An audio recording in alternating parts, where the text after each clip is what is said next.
오는 27일 실시되는 자민당 총재선거를 앞두고 지금 일본은 각 후보의 선거운동 및 정책 토론이 진행되고 있습니다. 자민당 총재선거라는 당내 행사이지만 의원 내각제를 채택하고 있는 일본에서 총리 지명권이 있는 중의원의 과반수 이상을 차지한 정당의 총재선거이기 때문에 실질적으로는 차기 일본 총리 선거의 의미를 가지고 있습니다. 당선되는 신임 총재는 10월 1일 소집 예정인 임시국회에서 제102대 총리로 지명을 받을 예정입니다. 따라서 자민당원뿐만 아니라 일본 국민 및 관림국들의 주목을 받고 있습니다. 오늘은 이번 자민당 총재 선거의 특징과 유력 후보들에 대해서 살펴보도록 하겠습니다. 이번 선거의 가장 큰 특징은 탈파벌 선거라는 점입니다. 자민당의 파벌은 정당 결성 후 생겨난 게 아니라 1955년의 창당 자체가 8개 보수 파벌을 중심으로 연합해서 만들어진 태생적 파벌 정당입니다. 각 파벌은 당내 당 역할을 하며 파벌 대표를 중심으로 한 조정과 담합을 통해 당내 정권 교체를 하며 장기 정권을 유지해 왔습니다. 그러나 2022년 7월에 발생한 아베 신조 전 총리의 비격 사건을 계기로 드러난 통일교와 자민당 아베파 간의 뿌리 깊은 유착 관계가 사회 문제가 되면서 자민당에 대한 국민들의 비판이 높아진 데 더하여 2023년 11월 자민당의 5개 파벌 정치단체가 정치자금 파티 수입을 정치자금 수집 보고서에 기재하지 않았다는 고발장이 제출돼 조사가 시작됐습니다. 자민당의 정치 형태 이면에 감춰져 있던 이러한 구태들이 밝혀지면서 정치 불신이 팽배해지고 자민당에 대한 지지율도 급락하게 됩니다. 사태 수습을 위해 기시다 총리는 12월 중순 아베파 출신 강요 4명 및 주요 당직자를 경질시켰으나 기시다파도 정치자금 수집 보고서의 허위 기재 용의가 드러나면서 자민당과 기시다 정권에 대한 국민 지지가 폭락하게 됩니다. 이에 기시다 총리는 올해 1월 23일 당내 제4파벌이었던 자신의 기시다파 해산을 선언하였고 주요 파벌 중 제2세력인 아소파를 제외한 각 파벌은 연쇄적으로 파벌 해산을 선언하게 됩니다. 그러나 각 파벌의 거점인 사무소 폐쇄 등 실질적인 움직임은 아직 실행되지 않았고 여전히 파벌 멤버끼리 회합을 갖는 등 유장해제라는 비판을 받고 있습니다. 그럼에도 불구하고 무대 뒤편에서 정책뿐만 아니라 자리와 이권을 주고받는 담합으로 킹메이커 역할을 해왔던 각 파벌 수장들의 영향력이 크게 줄어들 수밖에 없는 환경이 됐기 때문에 이번 선거는 파벌의 통제에서 벗어난 의원 개인의 생각과 판단이 중요해지는 선거가 될 것으로 보입니다. 탈파벌 선거로 인해 나타난 특징 중 하나는 후보 난립입니다. 의원 추천위를 요구치 않았던 초창기에는 여러 명까지도 출마한 적이 있습니다만 득표수가 한 표만 나오는 후보도 적지 않았기 때문에 1972년부터 국회의원 추천제를 도입하였으며 현재는 국회의원 20명의 추천을 받도록 규정하고 있습니다. 추천인제가 시행된 이후 출마자가 가장 많았던 것은 2008년과 2012년에 5명이었으나 이번에는 9명이 출마함으로써 사상 최대를 기록하게 되었습니다. 이전에는 파벌 간 조정을 통해 출마 후보를 사전에 정리해왔지만 이번에는 파벌 해소로 의원 개인의 자유도가 높아졌고 현직인 기시다 총리가 불출마를 표명했기 때문에 강요나 각 당 집행부 멤버가 출마하기 용이한 환경이 됐기 때문으로 보입니다. 각 후보가 확보한 추천인을 보면 최대 파벌이었던 아베파와 여전히 파벌을 유지 중인 아소파, 그리고 현 총리인 기시다파는 특정 후보 편중 현상이 보이지만 대부분의 후보들은 무파벌 또는 여러 파벌에서 추천인을 확보한 것으로 나타납니다. 또 다른 특징은 세대 교체와 여성입니다. 전통적으로 자민당 총재는 당선 횟수를 쌓아가면서 나이도 60대에 출마하는 모습을 보였습니다만 이번 선거는 직전 선거에는 없었던 40대 후보가 2명이나 출마함에 따라 종래의 실력자들이 한 번에 밀려날 수 있는 세대 간 대립의 양상도 보이고 있습니다. 아울러 남성 우위인 정치 세계에서 여성 후보를 옹립하려는 움직임이 여성 의원들 중심으로 활발해지고 있는데 이번 선거에서도 2명의 여성 후보가 출마했습니다.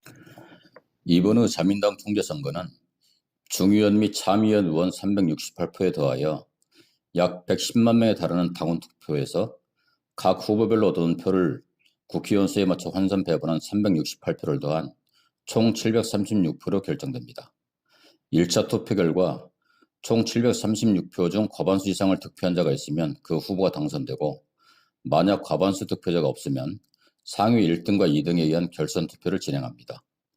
결선 투표는 의원 368명은 다수투표를 하고 당원표는 1차 투표에서 각 행정구역별로 다수표를 받은 후보가 한 표를 얻는 방식으로 47표를 더하여 총 415표로 결정됩니다. 따라서 결선 투표는 당원보다는 국회의원들의 선택이 압도적인 영향력을 가지게 되며 과반수가 아닌 다수 득표자를 당선자로 확정합니다. 이번 선거는 총 9명의 후보가 출마한 혼전 상태인데 절대 강자가 없기 때문에 1차 투표에서 과반수 획득자가 나오지 못하고 결선 투표로 이어질 것이 확실시되고 있습니다. 따라서 모든 후보가 결선 투표에 오를 수 있는 상위 2위 이내에 드는 것을 우선적인 목표로 요새 활동을 하고 있습니다만 지금까지 여론조사 내용을 보면 이시바 시게루와 코이즈미 신지로 그리고 타카이치 사나의 3명의 후보 중에서 결선 투표 진출자 2명이 나올 것으로 전망됩니다. 이시바 시게루 후보는 토토리현 출신으로 중의원 12선 의원입니다. 방위청 장관, 당 간사장 등 주요 요직을 경험했으며 과거 4번의 당대표 선거에 출마하셨던 이력을 가지고 있습니다. 코이즈미 신지루 후보는 카나가와현 출신으로 중의원 5선 의원입니다. 87대에서 89대 총리를 역임했던 코이즈미 주니치로 전 총리의 아들이며 관직은 환경상을 경험했습니다. 타카이치 사나에 후보는 나레현 출신으로 중의원 9선 의원입니다. 총무상을 역임했고 현재의 기시다 내각에서 경제안전보장 담당상을 맡고 있습니다. 아베 신조 전 총리의 지원을 받았던 극우파로 분류되고 있습니다. 세 후보 모두 자민당에서 오랜 정치 생활을 이어왔기 때문에 정치 지향 면에서는 현재의 기시다 내각과 큰 차이를 보이지는 않습니다만 몇 가지 안건별로 입장을 살펴보도록 하겠습니다. 헌법 개정을 추진하고 있는 자민당은 자유대 명기, 긴급사태 대응, 선거구 합구 해소, 교육 충실이라는 4가지로 개정 논점을 요약해서 추진하고 있는데 이시바 후보는 이를 계승한 데는 상대적으로 소극적인 입장을 보이고 있고 타카이치 후보는 가능한 한 빨리 항목별로 개헌 환경 조성을 하겠다는 입장이며 코이즈미 후보는 조기에 발의해서 국민투표에 붙이겠다는 적극적인 입장을 표명하고 있습니다. 정치 불신과 자민당 이탈의 원인이 되고 있는 정치와 돈의 문제에 대해서는 재조사를 통한 문책을 주장하는 후보도 있습니다만 주요 세 후보는 재발 방지를 위한 제도적 정비에 초점을 맞춘 입장을 보이고 있습니다. 중의원 해산을 통한 총선거 실시에 대해서는 표현의 차이는 있으나 세 후보 모두 적절한 시기에 중의원을 해산하고 국민의 신임을 묻겠다는 입장을 보이고 있습니다. 재정과 경제정책에 대한 입장을 보면 이시바 후보는 정부 관여를 통한 재정 건전화에 무게를 두고 있으며 타카이치 후보는 정부 관여를 중시하면서도 적극 재정 정책에 초점을 맞추고 있습니다. 반면에 코이즈미 후보는 시장 기능을 우선한 적극 재정 입장을 보이고 있습니다.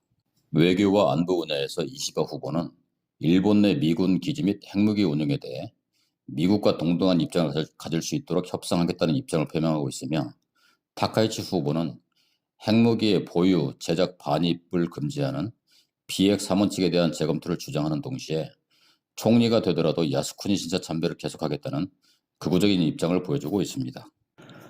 의외로 크게 논란이 되고 있는 안건은 결혼 후 부부의 성을 별도로 인정할지 여부입니다.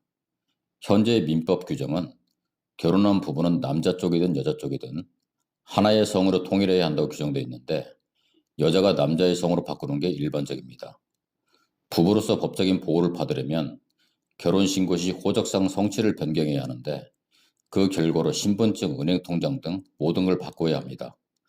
만약 이혼하면 원래 성을 회복하게 되는데 이것으로 이혼 사실이 알려지는 등 여러 가지 문제가 있어 부부 별성을 인정해야 한다는 여론이 많은 상태입니다. 이 문제에 대해 이시바 후보와 코이즈미 후보는 부부 별성제 법안을 제정하겠다는 입장을 보이고 있는데 고령의 남자가 많은 자민당원 사이에 반발이 큰 상태입니다. 반면에 타카이치 후보는 별성제는 반대하되 원래 성을 같이 사용하는 통칭 사용 인정을 의무화하는 법안을 마련하겠다는 입장을 표명하고 있습니다. 여론조사 추이를 보면 이시바 후보는 당원표에서 앞서고 있고 코이즈미 후보는 의원표에서 우위를 보이고 있으며 타카이치 후보는 극우 계열의 지지를 받고 있어서 결선 투표까지 예상되는 이번 선거의 최종 결과를 예단하기는 어려워 보입니다. 다만 민의가 반영된 결과가 나올지 의원들의 생각에 따른 결과가 나올지에 따라서 정치 불신 해소 및 개혁에 대한 자민당의 방향성을 가늠해 볼 수 있는 선거가 되지 않을까 생각됩니다. 이상으로 마치도록 하겠습니다. 시청해 주셔서 감사합니다.